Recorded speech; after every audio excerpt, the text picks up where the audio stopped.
Hello, this is Alex Birkett, and you're listening to the Long Game Podcast. This episode is a part of our Kitchen Side series, where we pull back the curtain and show you the behind-the-scenes initiatives, conversations, debates, strategies, and brainstorming sessions that we have at our agency, Omniscient. This was a very rich episode, speaking towards the future of search and organic growth, metrics, and how CMOs as well as SEOs and content channel leaders should be rethinking their KPIs, their KPI trees and North Star metrics, and how organic growth fits into their go-to-market machine. We covered the idea of North Star metrics, as well as leading indicator KPIs that ladder up to that North Star metric, guided constantly by guardrails to prevent gamification and illusory wins. Pretty technical stuff here. We also talked extensively in opposition to the constant complaints and cynicism in this industry, in SEO, organic content, etc., about why we think that this is a once-in-a-lifetime opportunity and it's possibly the best time ever to be working in organic growth. We talk about why we're so excited about this time. Without further ado, here is the Long Game Podcast.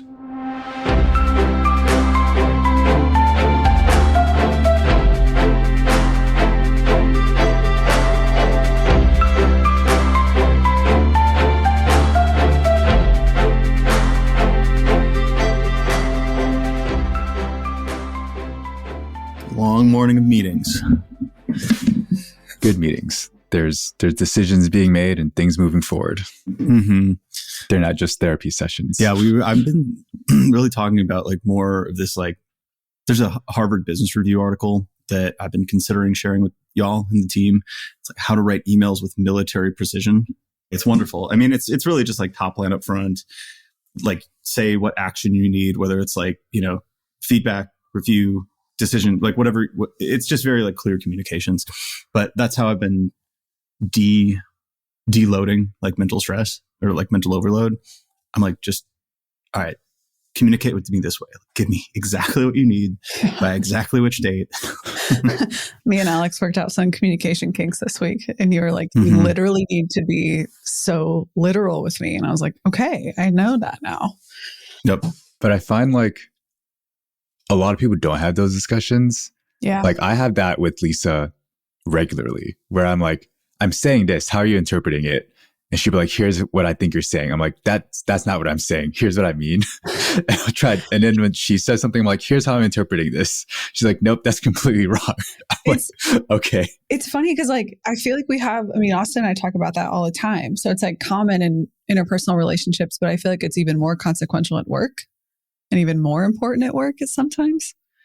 But it doesn't happen too often, maybe between the three of us because we're moving so quickly. But yeah, once that conversation was over, Alex, I was like, cool, we know what we're doing. We know who owns what, done. Like the mental burden was just kind of dissolved. I mean, none of us can read each other's minds and everybody's got their own like theory of mind or like how they operate. And it's like other people have different assumptions. Like this is like, I'm sure there's some academic study on it's probably just communications theory.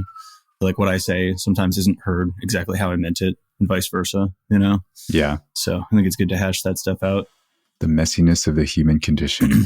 I was reading some book on Alfred Adler, who apparently came up with Sigmund Freud and kind of like that batch of psychology people. That name sounded familiar from AP Psych, like from school. Probably one of the big ones, but I didn't know too much about this. And I'm still in the middle of the book.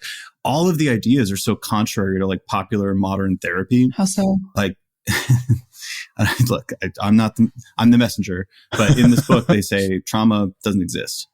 So, and like a lot of the points go back to like the past doesn't matter essentially. Oh, interesting. I'm going to do a horrible phrasing of this because I'm like chapter 2, but it's kind of like the goals that you situate for yourself moving forward more so than the past. Because like there's a variety of different impacts that past situations can have. Therefore, it's not like a causal connection. So his whole thing is like teleology. So like purpose-focused activity as opposed to etiology, which I think is like something in the past caused today. It's kind of like reverse analysis.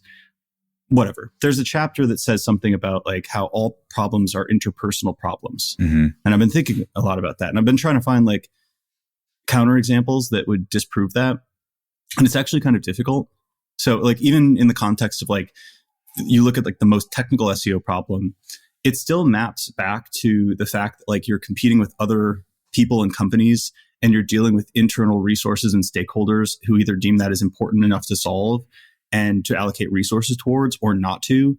So even though it's like merely a technical problem that you could fix with a snippet of code, it kind of still does have dependencies on interpersonal connection. So I haven't found an example yet that doesn't have that. Interesting frame though, no? It's like all problems are interpersonal problems. Like if you were the only person in the world, you wouldn't have any of these problems. You would have no problems. You would have no problems.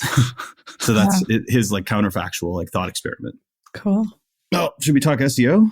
Sounds like traffic trap's been top of mind for you, Alex. Traffic trap is an idea that's had staying power. David, do you want to describe it? You are the originator of the term. Yes, I should trademark it. So traffic trap came about. It was actually earlier on when we were building the business and we were talking to a lot of clients, and we kept hearing over and over on sales calls, to be honest, that they're like, hey, we want to grow traffic. And the challenge is always like, are you sure it's traffic that you want to focus on? Or is it leads? Is it pipeline? Like, surely there's something more than that. And they're like, oh yeah, it's actually that. That's what we want. Mm-hmm. And it was funny that we had to push a little bit extra to get them to say what their actual goal was. And it was almost like perhaps due to the nature of SEO and the case studies people read and the easiest thing to measure, people only talked about traffic. And so people are trained to say, I want to grow traffic. And that's what all the case studies are. And there were clients or prospects that came to us and said, hey, we grew traffic, but we didn't get leads. You dig in a little bit further, you kind of look at their strategy and it's like obvious why that was happening.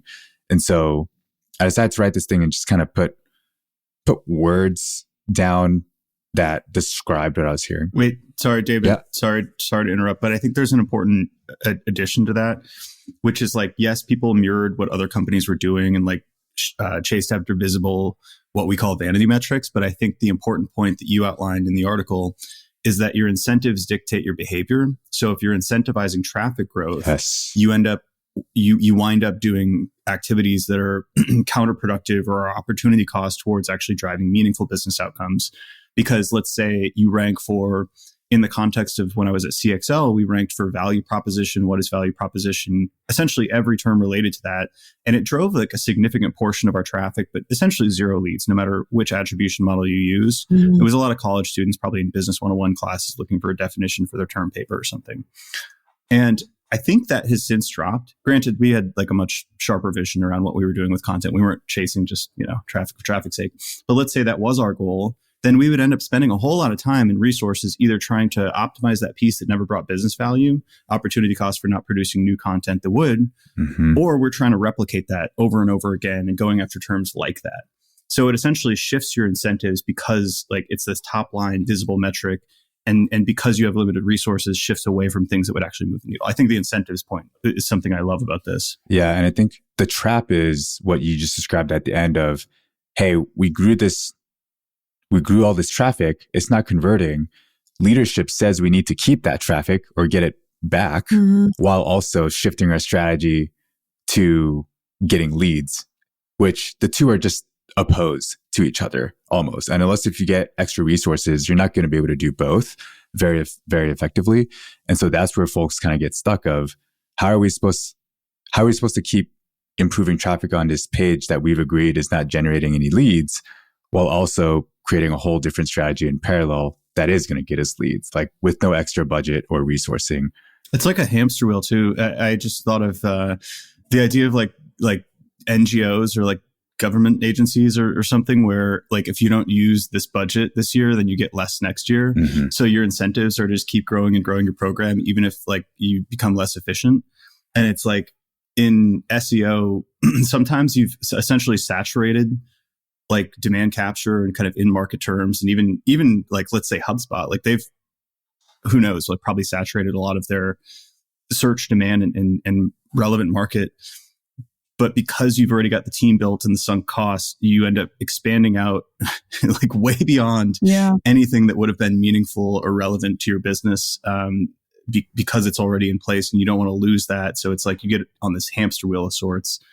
And I think there's even some risk involved in that because nowadays, like the more you dilute your focus, your sort of like entity or like semantic map of terms that you're known for, like we're seeing a lot of those websites kind of degrade and like their traffic drop, and a lot of those irrelevant, highly top of the funnel pages are starting to drop entirely.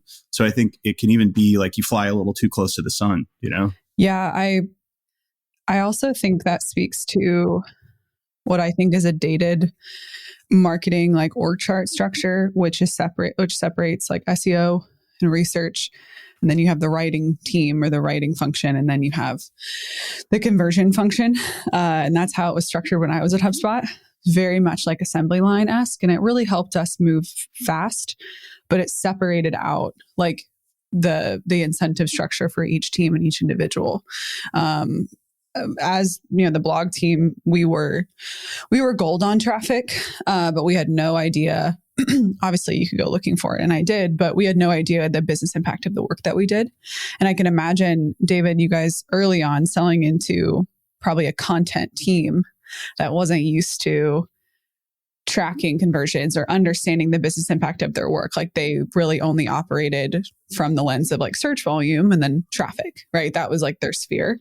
And I think over the last few years, specifically the last two, marketing teams have restructured not only how they're laid out and making sure that they can own like the buyer journey, understanding the SEO research, the production and the conversion and the growth element of it all, but they've understood like the business impact of their work, and they've started bottom funnel up, which is aligned with how we were selling from day one. But it just sounds like a very segmented approach to SEO and content. I think there's an org structure component, but there's also a KPI component. And we sort of, as a collective industry, misunderstand how to use different KPIs. In fact, even we say everything's a KPI, but it's all like a key performance indicator. I mean, there's like, like 1 to 3 of those, right? And I love the idea of setting like a North Star metric. So these things come from the growth world and the experimentation world, these terms, but it's like you have a North Star metric, and that's the ultimate aim of your program. It's a very value additive metric. Typically, it was used in the context of, let's say, like Airbnb. North Star metric would allude to value on the user side of the marketplace, both sides of the marketplace, like the supply and the demand side, as well as the business. So I think it was something like rooms booked or something like that, because that obviously like contributes value to the people who are hosting. It contributes value to the people who are booking. And then obviously Airbnb makes money on each of those. So it's like win-win-win type of metric. But you set this composite metric that best approximates value. In most of our business cases with clients that we work with, that's going to be pipeline, qualified leads, sometimes revenue, product signups. It's something that's usually hard to fake. And then you set leading indicators, and some of those are vanity metrics, but you make sure that you've got guardrail metrics too. So the guardrail metrics essentially prevent you from gaming the system, and they're sort of a fail-safe. So in the context of experimentation, your goal might have been to increase conversion rate, but you might have a guardrail metric that's like a UX metric that says like, all right, if we even if we can increase conversion rate, but it comes at the expense of the user experience, and you can measure that in various ways, qualitative, quantitative, then we're still not going to ship it. That's a guardrail. And then the KPIs, the leading indicator KPIs, map up towards that North Star. But it's really understanding like, what do they call those? Like metric trees, how they all interplay together, and like what your ultimate aim is, because that ultimate aim is how you form the basis of your strategy and your roadmap and the vectors that you're taking to get there. Yeah, I think you're getting a really interesting point too there, Alex. Like, I think it's almost culture too, where you mentioned that, let's say pipeline goal, like that's a composite goal made up of multiple leading indicators and like different numbers that all add up to that. And it's almost like folks kind of took whatever their part was that contributes to that and said, this is my goal. Like, I don't know what y'all are doing, but I'm hitting my numbers, instead of, wait, I hit my number, but they didn't, or we didn't hit the main, like the high level KPI. What do I need to do differently to support the rest of the team? Right. Like if one team said, hey, we're hitting traffic goals and we're not hitting the pipeline or lead goal, the toxic thing to do is to say, hey, conversion team, like you're fucking up. But really it's like, wait, but what role am I playing in us not hitting this number? Like, am I perhaps optimizing a little too much for my own goal rather than for the whole? And I recall seeing that, like, not just like we mentioned, HubSpot was kind of siloed a different way, and I'm sure they've changed their structure then, but I've seen it in different teams as well, where it's like, wait, this is no longer productive. Why are we like pointing fingers at whose fault it is instead of figuring out together how to make this work?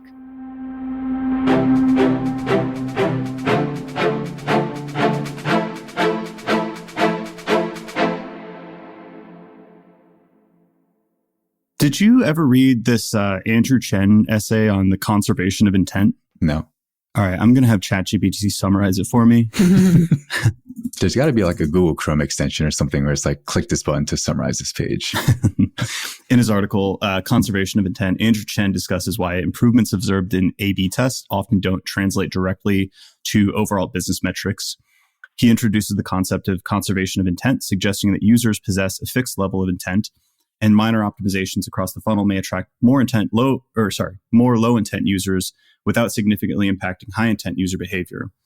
He advises removing obstacles for high intent users. But okay, this is getting into the weeds a little bit. But he's saying essentially, like, you can increase the micro conversion up front in a funnel, and that doesn't always necessarily mean that it translates downstream revenue impact. You can make things easier or less frictionful for like low intent users. You know, you can make it easier to sign up for a free account or something like that.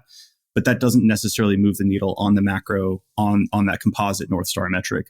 And I look at that similar to what you were talking about, which is when you splinter these things off and look at them in isolation, you can often play tricks. You know, you can increase traffic at the expense or maybe just like without impacting revenue. Like, it doesn't have to be at the expense of. But if that's like your only goal, like your North Star as a team, it doesn't necessarily play into the broader company goal. Mm-hmm. Yeah, I remember when I was a product manager at HubSpot, I was working on the sign-up funnel, which is very important. And we were trying to figure out, like, how do we improve conversions and get more signups? And the form was pretty typical. It was email, password, click submit. And we were like, oh, we should add sign up with Google. Great. Yeah, that's fine. And then someone was like, why don't we test out, like, you only put in your email, it creates their account, and then they get an email to set the password. Like, that will definitely create more accounts, which it did. But it was like, the account got created, but only X percentage of people created passwords. And I'm like, guys, this is quote successful if you're looking at that one metric, but this is totally just like, what's the word? You're manipulating the data here. Like you're this is not what we're goaled on ultimately. And so we rolled that back, but there were some people who were extremely excited about the results. I'm like, no, I'm kind of vetoing this right now. But it's funny because we're now looking at it from like the top of the mountain. And it's like, if we're investing in our own SEO initiatives, it's very clear to us that like if we just did a glossary or whatever like traffic play, like it wouldn't translate to money in our pockets or our team's pockets. Mm-hmm. And we can see that, so we can veto that really quickly. But if you do imagine that we had a larger organization with structure and managers and team goals that like ladder down to those more leading indicator metrics, it may be a challenge to sort of set up incentives and shared goals. Because I do think it gets more complex as you grow. No, not everyone can actually look directly after revenue. Like, imagine a world where my team was bonused on signups. Yeah. I'd like to say I would make the same call, but that's a tough one. Maybe just wait till like the bonus hits and then roll it out. Yeah, incentives matter. The glossary, that's kind of what it made me think of, is like, yeah, on paper it's working, right? Like here, page 1, top 5 for all these huge 4 or 5 figure volume terms, definitional, relevant to the product. Then you've got a whole other... The funny thing is, the team I was on, the glossary team, rolled up to like product or something. And so it was just hard to get, again, speaking of interpersonal problems, that's where they derive their personal value to the organization. They're like, no, we're meeting our goals. And I'm over here like, no, I'm trying to create content to also drive revenue. And I'm having to compete against my own sites. Like, it just was, there were so many things to come up against. And, but yeah, on paper, they were meeting their goals, and you couldn't really argue that because they were set by somebody else that I didn't roll up to. Yeah. The challenge, I think, is when some of this stuff does contribute to the composite, but just not in a direct way. Because I also think that it's a fallacy that you need to go direct for the center of the bullseye and only write, only produce, only create assets that directly target your ICP in the bottom of the funnel at the sort of in-market phase or demand capture phase of the journey. Because other things... the word I think I'm looking for is auxiliary, right? It's like a supplementary support system for the main function. So like maybe that glossary in this certain strategy, certain context could provide email list signups that eventually get nurtured into leads or something like that. Or in the context of SEO, maybe it's like you want to build out your topical authority. Maybe they're linkable assets, right? That's actually probably the key. Is our barbell strategy talks about this, right? You index on maybe 80 to 90% of your portfolio on bottom of the funnel, conversion focused, predictable revenue type activities. And then you leave open 10 to 20%. That's usually for buzzworthy link bait type content that ends up supporting and facilitating the rankings for the more bottom of the funnel stuff. So I think that's where it gets a little challenging to me to at least communicate, because I think we can over index on the other side where we say, hey, if this isn't completely 100% rationally justifiable under the premise that this is not, directly targeting our ICP, like if those are the only activities that you could feasibly do in an SEO program, I also don't think that program would work 9 out of 10 times. Yeah. And this reminds me of the conversation we had about, making sure you lay a strong foundation in your role and then leaving space for more like fun auxiliary type experiments. I think what I was up against was it just was executed backwards. So we were trying to lay a foundation and then the auxiliary stuff had been built out first. But I agree in terms of having fun outside of what you're doing for business impact and trying new things. And this also goes to, I guess, partially the surround sound idea we have, just in a different way. At the time, cannibalization was a big issue. I've since changed my tune a little bit on that. I've seen multiple results from the same domain on the SERPs. And what's to say that doesn't help move someone along consideration if they say 2 or 3 of the same like brand name on the SERPs. So in that sense, it does contribute to the larger scale goal that we're all chasing. But at the time, it was frustrating to kind of try to rewind and rebuild. I'm going to be completely honest with you. I never understood the concept or why keyword cannibalization was dangerous. Because in my brain, Google is using their machine learning and their data to basically say you've matched the intent with this page and not that page. Therefore, like, good that you had 2 at-bats and one of them worked, and like they picked the one that best matched user intent. I never really understood why that was like a huge problem, unless you were like doing duplicate content on your site or something. Well, that was the issue, is there was like definitional content. So it was like 101, what is, even into like the how-to space. But there was really no deeper content on this glossary site. And there wasn't really even a CTA. Maybe it was like, subscribe to our email list or something. But it was purely just to answer a query. Whereas the content we were trying to create, took that deeper, had specific CTAs. So it would have been duplicate content, the specific use case I'm speaking to. But I hear you in terms of like, what's the problem with having a couple different? Or rather, I should clarify. I think sometimes people have like they're trying to fit a square peg into a round hole, and like Google is just not going to rank a page if it doesn't provide user value or like match user intent. And there was a client that we were working with that deeply wanted to rank their product pages for several terms, and they were already ranking with informational sort of listicle type pages. And they're like, oh, this is like cannibalization. We want to like de-rank these listicles that are already ranking, and we want the product page to rank. And I'm like, just take your blessings. Like you're in position number 1, whether it's on the blog or not. I mean, clearly Google likes that you have a blog post there. Yeah. You have a product page and it's not ranking for this. Like, let's take the win, Yeah, and a listicle is a good thing to have showing up. Yeah, I feel like cannibalization is one of those things where I've asked someone like, what do you mean by cannibalization? And they couldn't really define what they meant. I was like, I had to explain it's not really an issue. If you can rank on page 1, you're good. And that means you're doing something right, versus trying to fight the algo and like make another page rank. I think overall, we had this conversation with our friend Mark, Alex, like, I think this is good for the industry. It's going to force everyone to get better, because even just looking back, I remember reading case studies of got X 100 page 1 rankings, and it's like, it says nothing about what was that, like what keywords they ranked for, first of all, or like case studies on traffic. And then when you look at the website and like do a quick Ahrefs lookup, traffic tanked. So they probably got no value out of, I mean, I'm making an assumption there, but I'm going to assume they got little to no value, or at least temporary value. And I don't think that shit's going to fly anymore. I think there's going to be a lot more scrutiny on anyone who says they do SEO to actually prove that they can get business results rather than pumping up these vanity metrics, get a case study and move on. I'm so glad you mentioned this because I definitely want to talk about this. And I think it's this idea generally, and hopefully we can articulate this in an intelligent way. We should also get Mark Lindquist come on the podcast and let's talk about this because his rant was so beautiful. But let's split this into two parts. So I want to talk about why now is the best time, literally a once in a lifetime opportunity to shake up one of the only scalable customer acquisition channels. We talk about SEO is dead. We talk about this and that. The way that startups have grown for the past 10 to 20 years has really been on one of 5 platforms. Andrew Chen wrote about that as well. Scalable acquisition channels of search, virality, sales, partnerships, paid, right? It's really not that many scalable if you want to be $1 billion brand channels. One of them, we're on the fucking frontier of an actual paradigm shift where we reinvent and actually rewrite the script. But first, I want to talk about the framing. So, David, your point was this is a good thing. And I wrote a newsletter this week called Top of the Funnel is Suffering, ... Let it die. That's based on an Anti-Flag song lyric I like from years ago.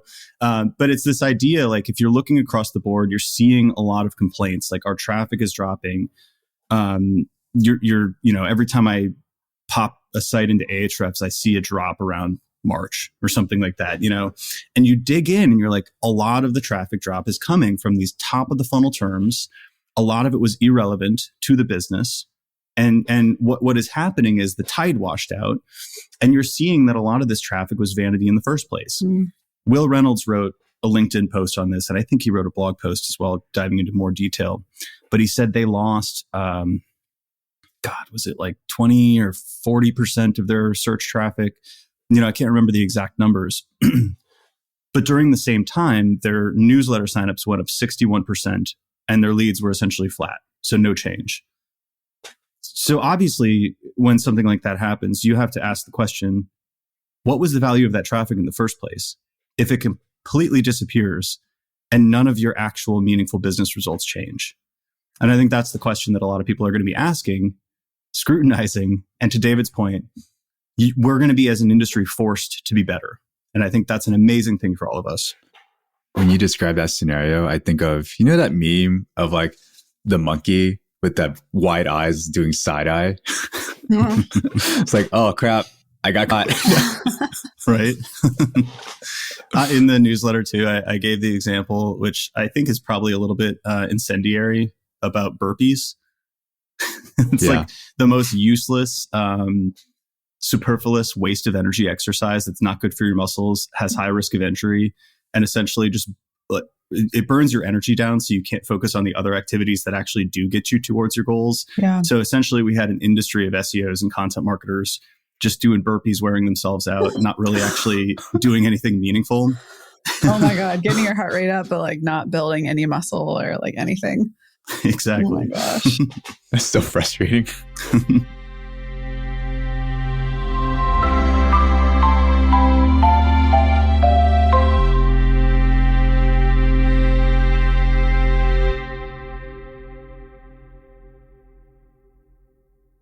Yeah, it's so funny you say that because I don't know if I've talked about this on an episode, but I've recently switched to primarily weightlifting after 6 years of Orange Theory. And I remember the first few months, it was so uncomfortable because I wouldn't leave the gym dripping in sweat. And my brain was you didn't work hard. You didn't do anything of value because you're not dying. And it took me about 6 months I saw some of the gains, but I just felt so much better. I didn't have a crash. I didn't get a migraine. And I'm the true work is very intentional.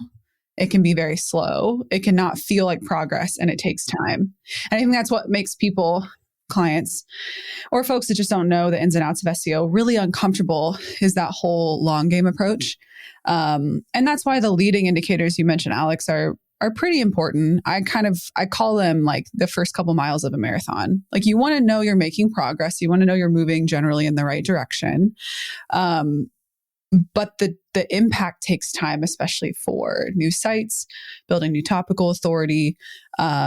And it's hard to communicate to people if they don't understand the bigger picture, like they're missing the forest for the trees kind of thing. Like, oh, my page is on page 2, or my traffic isn't hockey sticking and it's month 4. And you have to tell the bigger story of it. But, I could hack it. We could get you on page 1 and you won't see any value to that. There probably won't be any leads coming through that. And on top of it, the content won't have true value for people looking to, solve a problem or purchase a solution.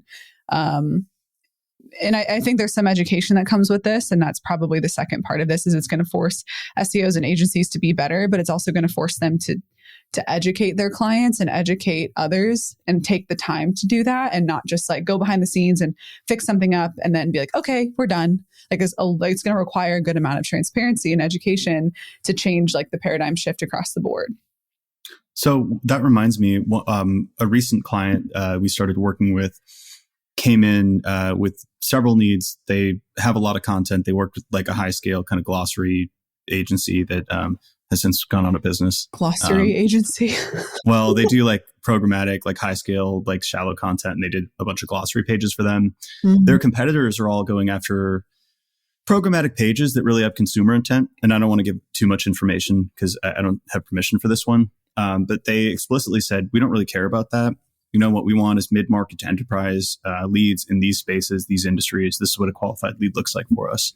So we're going to be doing some optimization, technical SEO, and then partly creating new content as well. And, I obviously learned a lot of this during the sales calls. And then during the kickoff, Shayna asked specifically, we defined the North Star qualified leads. We defined what qualified means. We even set some parameters there. And we usually talk about what we're going to track in these looker dashboards. And like usually it's leading indicators, rankings, impressions, traffic, et cetera.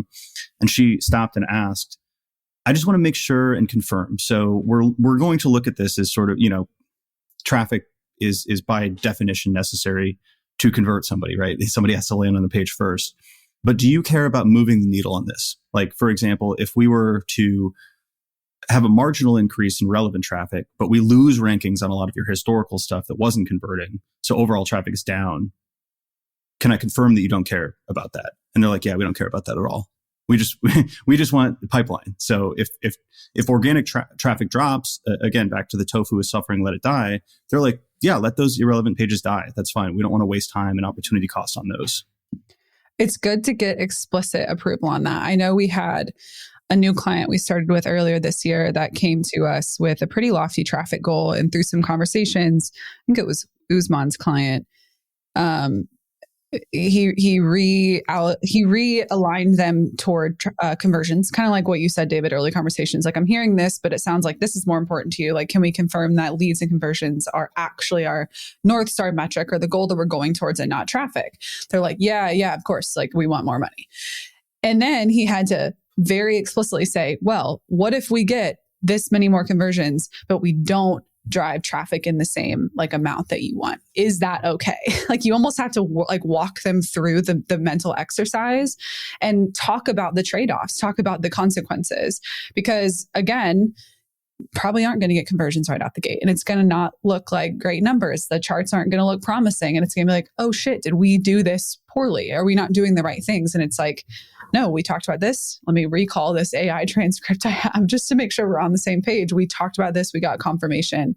And my hope is that through repetition and like we said, doing this paradigm shift, it will be more common for growth teams to come to us or SEOs and say, we want to grow conversions, we want to grow revenue. And we know there might be a hit to traffic, especially legacy programs that have a lot of pointless content. That will be a known trade-off. So there will be alignment out the gate. I think that will come with time. One of the analogies I used to use was when someone said they wanted to measure the success of traffic, like by traffic, I'd be like, well, when you look at your paid marketing campaigns, do you measure success by the number of impressions? And they're like, no, we look at conversions. I'm like, exactly. Like, why would you measure this program any differently? But there was still some sort of weird, emotional tie to traffic being a goal. And so I think a lot of this movement towards people trying to be more efficient with marketing and being more scrutinizing of how they're measuring success of these different programs is, I think it's a good thing. Mm-hmm. I mean, I know there's going to be a segment of people who say like, you can't measure everything. And I'm not saying we should, but you should be able to at least report on some sort of impact beyond like vanity metrics. So it's harder, but I think that's good. Well, and then we get more into the measurement component though. And I think that's another important point is I don't want to misconstrue our point. We're not saying that everything has to be last click, bottom of the funnel directly in market searching for your product. We're not just producing best software listicles, right? It depends on like how content and SEO fit into your business model. And actually, Ali, your example reminded me of almost like an inverse, which was pretty interesting too, which this client is very dialed in and conversion focused with their entire go-to-market and especially their content play. And they've essentially saturated the bottom of the funnel. And one stipulation they said was we want to maintain or improve our conversion rate. And actually, Usman again had to educate in this case by saying like, okay, like, but what if we, essentially as you expand audiences, including in ads, like you get a little less relevant at each layer, right? You try to saturate the closest relevancy and then that market's saturated and then you kind of move out one layer. And he's like, all right, well, if we bring in, let's say your conversion rate's 1% right now, you got 50K traffic. If we bring in 10K more sessions, but it's 0.5% conversion rate, that's going to be an incremental, what is that, 200 signups, something like that? I can't do the math in my head, but that's 200 more customers. Your conversion rate overall is going to lower. I can't do the math on 60K, 0.5 plus, whatever that is. Let's say it's 0.9 or something like that. So your overall conversion rate will lower, but incrementally you're adding more revenue and customers, which ultimately is your goal, correct? Right. So then we were able to move away from just like this composite metric, a numerator and denominator, and say like, all right, we're going to move the overall volume of conversions, even though we may get like a little bit less non direct last click attribution. And maybe that's where, we start to look at different forms of revenue attribution. Maybe, we start to look at how this plays into the overall puzzle and it gets a little bit more complex. So interesting. Found that interesting. Something else I'd put on our talking points was, you get aligned on leads, conversions, revenue, whatever, being North Star. You get aligned on starting at the bottom of the funnel and moving up. Sometimes bottom funnel content requires mentioning competitors and creating what a lot of clients get pretty uncomfortable about. Now, I know sometimes there's legal teams involved and all that stuff, but it's not one of my biggest pet peeves, but it does irk me a little bit because I think it misses a huge chunk of what a B2B buyer's consideration process is like, especially if they're championing a purchase, a big purchase internally, doing due diligence, considering all top products, because if you think about the G2s, the Capteras, like you're listed among quite a few names, and being able to compare your product against others, it can be a completely neutral approach. It doesn't have to be like a bashing of your competitors, but contributing to that research. I mean, that's what B2B readers and buyers are doing is they're researching, they're learning. And you've got the best of the top this, the X platform, software tool, system, et cetera. And then you've got competitor X versus Y or XYZ alternatives. And I think it's a huge miss for B2B companies. I don't know if you guys would agree with this, but I think if folks don't explore that with the right approvals internally, of course, making sure that things are mentioned as aligned with what your legal team wants, I think that's a very valuable set of content to produce if you're starting bottom funnel moving up. Yeah, I agree. I actually don't understand why legal teams need to review that stuff. To be honest, like I was at a company where we did have that and the legal team vetoed it. We were like, we're not bashing though. Like this is literally just summarizing what's already online and what people are saying in G2 reviews about us and about the competitor. So like we literally quote and link to the review. So it's not us saying it. Yeah. And so it seems like one of those things where folks are maybe a little too worried and a little like, what's that bias where like you think the spotlight's on you and everyone's paying attention to you or whatever. Like no one's going to go sue you. Like worst case scenario is they tell you to like remove it or rephrase cease and desist. Yeah. I don't understand the full nuances of legal, but I think like you do. I don't understand if there's something we're not seeing. My logic here is absolutely yes. It's like a decision tree for me when I'm helping companies make these decisions. It's like, is there value and are people searching for these? Yes. Okay, move forward to the next step. Like, are you present and visible within these searches? If yes, like, okay, we'll move on. Like, there's no additional opportunity. If no, all right, there's a gap here, there's opportunity. And then it's like, is this going to be a massive fight with legal / are we going to get shot down? Because then it becomes an opportunity cost. And I am typically not going to be able to convince a legal team in any reasonable timeline. It may be like a P2 or P3 that I push off. But if they're like, okay, like within these stipulations, I think we can get it passed through, then it's, let's go, let's do it. I will sometimes table it if it's going to be a major legal fight. And I advise clients typically to do the same and focus on other opportunities just to build momentum instead of getting in this massive fight. And maybe even doing something like low key, like without permission, just showing that it works and you're not going to get sued. But that's what I would do. I don't usually, I'm not going to advise anybody to get in trouble, but that's what I typically would have done. I mean, we've got listicles left and right with our competitors, quote unquote, listed. It's just missing the point of like, you're just trying to help someone answer a question or solve a problem or make a decision. And if you're that worried that mentioning a competitor is going to throw off your whole sales cycle, there's probably bigger fish to fry. The fundamental thing is it's logic. And I think some people get this and some people don't. So the people who do get this, ignore. You're good. The people who don't, I think, are afraid of like giving spotlight to competitors and potentially giving them deal flow that they wouldn't have otherwise had. So there's logical fallacies with that. First off, listicles, like you said, Ali, already exist. People are already comparing. They're already looking at G2. They're also searching this into ChatGPT. They're already building a comparison list. And by you not producing that, you're a subject of the conversation. You're not necessarily like the owner of it. So you don't get to like control the dialogue or how you're described and what other products go on your list and how you review them. And then that secondary component's interesting too, because I think you probably have to list the most ubiquitous and well-known competitors in your space. Otherwise, it's just not helpful from a user perspective. So if you're HubSpot writing a list of the best CRM software, you're going to have to put Salesforce on there. However, you don't necessarily have to put the product that is better from a technical standpoint, that is less known, that if people did know about it, you would lose to. You can leave that off the list. So I've got a client right now that we're doing a bottom of the funnel engagement. And they're like, this other product between you and me is really, really good. So I don't think we should bring additional spotlight because they're really bad at marketing. So let's just let them be bad at marketing. Yeah. And I was like, cool. Yeah. So you own the conversation is the TLDR.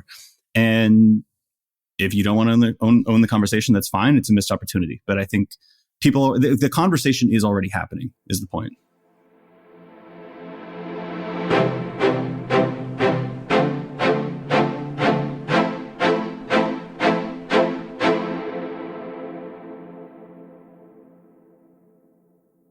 I'll also admit that was something I went rogue on at HubSpot. I remember. Me too. Honestly, one of the biggest things I did at HubSpot was I was looking at what other companies were doing, usually startups, and being like, why aren't we doing this? And one of them was the competitive pages. So I wrote a guide on how to evaluate CRMs for small business. And on it, I listed five CRMs. I think it was like Zoho, HubSpot, of course, and like some other ones. And I collected reviews from G2 and Capterra and stuff and summarized them. I gave HubSpot like a 4.5 out of 5 stars. I rated the other ones probably like whatever was on Capterra. And I remember someone from the support team or like CS team or something like messaged me and they're like, hey, just so you know, you got feedback on this article. Someone said they really appreciated that you didn't give HubSpot a 5 out of 5 stars. So like they actually trust us more that you did that. Yeah. And our paid team, Rex, he actually was like, hey, I'm going to actually use this and A/B test it against our product page, and it converted better. So there were so many good things that came out of me going rogue, but I kind of had to go do that before asking for permission. And I think they ended up doing that for like a bunch of the other product pages or like product lines as well. But that was just one of those scenarios where, I mean, it's not always going to work out. I mean, we had a lot of data to quickly show that it was working. But it was one of those cases where even downplaying your own product might like, and being super honest about it and controlling that narrative can build trust. And people are smart. They know it's like a HubSpot article talking about CRMs. Like there's clear bias, but they also want to know how you position yourself against other products too. That was one of my favorite things. I hope I'm not spilling too much tea here, but at HubSpot, we used to put ourselves at the bottom of the few listicles that we had for best whatever software tools under the justification that we don't want to appear biased.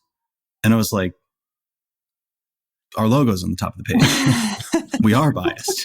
Like, what are you talking about? We're trying to be humble, you know? If anything, it's weirder that we're like pretending that we don't want you to sign up for our product. Like, that's a little fishy, don't you think? A solid like position. Why are we so nervous about this? Position 3, like, that's fine. You know, I wanted to say too, you could do some really amazing things nowadays with these comparison pages and bottom of the funnel lists of products. Because in the past, and I think a lot of affiliate sites really got tanked for this, like the process used to be, you know, you'd write a list of the top 10 CRMs, and who here has used 10 CRMs? Have you? No. Have you used 10, 12 email softwares? Like nobody has, right? And for the most part, you would just go through and you would write about maybe one or two that you do use, and then pull research about the others and just try to get comparison tables and just manually kind of put that together. Or a freelancer who hasn't used any of them would do so. Now it's so cool because you can pull a lot of this data from AI. You can actually uncover the most ubiquitous products to include in the list or the comparison. And you can triangulate that with your own strategic decisions, right? Like, oh, I don't want to include this one. I want to include this one, this order. And then you can pull and summarize and synthesize information from review sites and even product pages to identify their features, who they're for, their pricing, their G2 scores, their pros and cons. And you can get a lot of objective information. And then you can spend the additional time that opens up interviewing people who have used those top 10, top 12. And then you can pull those actual quotes in and have somebody describe how they best use it and what the downsides and pain points are. So you can get a much more objective, user-friendly list at this point than you used to be able to. So I think maybe tying in some of our past conversations with AI and use cases here, it's like a new emergent way to do these BOFU kind of assets. Yeah, that plus Reddit. Reddit's been, I've seen more frequently on some of these alternatives or comparison SERPs. Mm-hmm. That's all she wrote. All right, so that's good for BOFU. Let's just return to that idea on this like new SEO paradigm, because we've talked a lot about the traffic trap. We've been beating that drum since 2018, 2019, even before when we were at our own jobs, right? This idea that SEO and organic growth should and can contribute to attributable revenue. The idea that you shouldn't copy HubSpot's playbook. You don't have the same strengths. You didn't start when they did. And you probably don't even want the same goals that they want, right? Their business is a different model and contributes in a different way. So all of this is culminating to this point where there's so much malaise in this space. And I wanted to flip that around and ask you all, and also talk myself about why I think this is the most exciting opportunity that I've seen in my career, probably, to literally like rewrite the script on one of the biggest acquisition channels for businesses. It's like with everything shaken up with AI, I'm biasing at this point, but look, what do you guys think? Like, why are you so excited to work in organic growth right now? I think because it's going to be really hard. Like there is a playbook, right? Like there's the basic tactics to do that folks have been talking about for 4 to 5, 10 years now. But you're essentially saying that a lot of that is either just not accurate or not as applicable across the board. And to me, I've always liked not being the smartest person in the room. And I've always liked really going up against really tough challenges. And it can get a little bit scary, but to me, it's like a new horizon of, I don't have to just run the same plays all the time. I really get to start from square one and rebuild, not just for the whole paradigm shift that we've been talking about, but really seeing how it applies to different industries, like identifying patterns and seeing how it looks for different size companies, different companies at different horizons, different buying cycles. Like I think it's going to extrapolate differently across different companies. So for me, it's just like, I'm excited because I don't know what it looks like. And to me, it's like a new challenge going into next year in the future. So it gives me new energy. There was an era, and I'll just add to your point on the playbook that you mentioned. There was an era from roughly 2012, 2014 through maybe 2021, where essentially you did not have to think for yourself, at least in SaaS and MarTech specifically. Yeah. And I'll say what it is. It was a circle jerk, right? It was basically, we were creating content for each other to be like, wow, what a beast of a guide. Like, this is crazy. It's 10,000 words. It's 12,000 words. It's 15,000 words. It just got bigger and more absurd.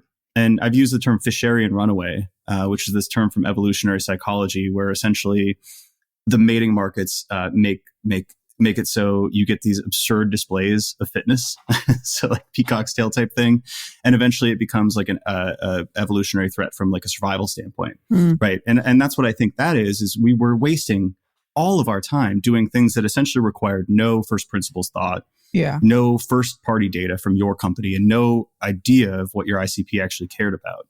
All we were doing was looking at, all right, I want to rank for the ultimate guide to SEO. I want to rank for the ultimate guide to link building. Brian Dean pulled this off perfectly. I mean, he's a genius, right? He nailed the playbook. He created the playbook, the skyscraper technique. Yeah. And you would spend all of your time thinking about how you can add more images, text, etc. And then you would build links to that page and you get 10,000, 20,000 visits a month. And then you'd lose your rank and people would be like, oh, we lost our rank. Now let's go optimize that and add 2,000 more words. And I think it's exciting to me that we can move past that. Yeah. I also think, like, in the same vein that it's new and it's difficult and it's challenging, there's also going to be stuff that's easier than ever. Like the example you just gave about using AI to build listicles like way more intelligently. I think it's going to get, I don't even want to use the word easy because that implies, right, like not a lot of additional or original thought. It's just going to become less rote. Like, we're really going to be able to streamline and synthesize customer interviews and psychological research into the buyer's journey. Like, it's going to force people to talk to people. And that is like one of my most favorite parts of content marketing. And I think it's a lost art. But yeah, I mean, every new client project we get in, talk to customers. What do you care about? And it's like a whole new journey getting in their heads. And then obviously triangulating with search data and all that stuff, synthesizing interviews using GPT. It's just a new way of doing SEO. So it's exciting to me. I'm going to talk more about that ICP and customer focus in a minute. But David, what's your take? I'm excited because when I was in growth, there was so many arbitrage opportunities that I just felt I wasn't positioned to take advantage of. There were new paid social platforms like TikTok and Instagram and all of that. And I hear in the stories about like when SEO first started, or even Google ads when it was cents for a click. I'm like, oh, I wish I could have been in that era because I feel like I would have fucked shit up. And for SEO, things didn't really change that much. You would have algo updates, but it was still more of the same, to be honest. And then like when double EAT came out, like that was a whole thing. And I'm like, we should have been doing this all along. This isn't anything new. And so with all this happening, I feel like the signal I'm looking at is there's a lot of people complaining. There's a lot of people candidly, like I think there's still people freaking out and they're not entirely sure what to do. Like Alex, you said, the tide washed out and people are kind of caught doing the wrong strategy. Naked and is the Warren Buffett quote. Yeah, I didn't want to say that. And I feel like we've been talking about this for years now. And I'm seeing other folks starting to use the phrase like organic growth strategy and drive pipeline with SEO. I'm like, yeah, but none of your case studies or anything talk about driving pipeline. Like they're kind of like saying the right words, but the DNA and the way they think about the challenge and how they approach it doesn't align. And yet this is like, I'm excited because we've been thinking about this for years. And it's like, oh, finally, like here's that moment when there's enough flux for us to come in and kind of define how it should be done. Yeah. I like flux in general. Flux in chaos means there's opportunity. But to double down on your point there on like the algo updates and minor changes, it's true. I mean, like every once in a while you'd find a little short-term arbitrage. 2014, we used to use scholarship backlinks. So we would come up with the Lawn Starter Scholarship for lawn care entrepreneurs and get tons of .edu backlinks. Thumbtack had like their badge, right? So like these were plays that, don't work anymore, but did for a certain time. And you would get little windows like that, but they all essentially backed into the same paradigm. And I think now what we're doing is we're actually shaking up the Etch-a-Sketch where the customer journey fundamentally even exists. So I think the customer journey and consumer behavior is altering, which means fundamentally our approach to organic growth changes. And that's very exciting to me. So back to Ali's point on talking to your customer, I don't know this to be true, but like, are keywords even going to be important? Like, is that going to be the fundamental baseline structure of our strategy moving forward? Or are we going to be analyzing like customer pain points, language, voice of customer, triangulating that and building assets, libraries, and content hubs to solve those problems? Like when you use ChatGPT, we talked about this last time. I'm not typing in content marketing. I'm not typing in SEO. I'm typing in a very specific personal query and like a problem or something like that I'm hoping that it solves for me, and I'm wondering how we start to derive those insights. I think that world's going to involve probably more gong calls, probably more sales transcripts and conversations with customers. Like that's probably going to be, this is conjecture. Let me back up. I'm excited because no one really knows what that playbook is yet. I'm excited because we get to write the script that essentially we're on what I would consider the frontier or the front lines of a tectonic shift in terms of technology and how we're interfacing with our computers, with our digital lives, right? And I think search, because it's such a large channel, it's such a ubiquitous place where people find information. That's really where the front lines, that's where the emergent behaviors, we're going to learn that before everybody else. So I'm excited that we get to experiment. Also, to David's point, we've got the foundations that I think, we're well set up and adaptable for this world. We've always indexed more on like kind of anchoring on revenue than any specific tactic or sort of assembly line process playbook. So I think we have the agility to do so. But fundamentally, it's like massive opportunity, a bit of chaos, dust hasn't settled yet, and a team that's willing and excited about experimentation. When do you get that chance? It's going to be fun next year. I mean, my hope is for the folks who might be feeling a lot of uncertainty. This is like a good opportunity to like grow and adapt, rather than being like, oh, I can't do what I've always been doing, or like I don't know what to do. There's like a reframing of like, let's figure out what I'm going to do moving forward.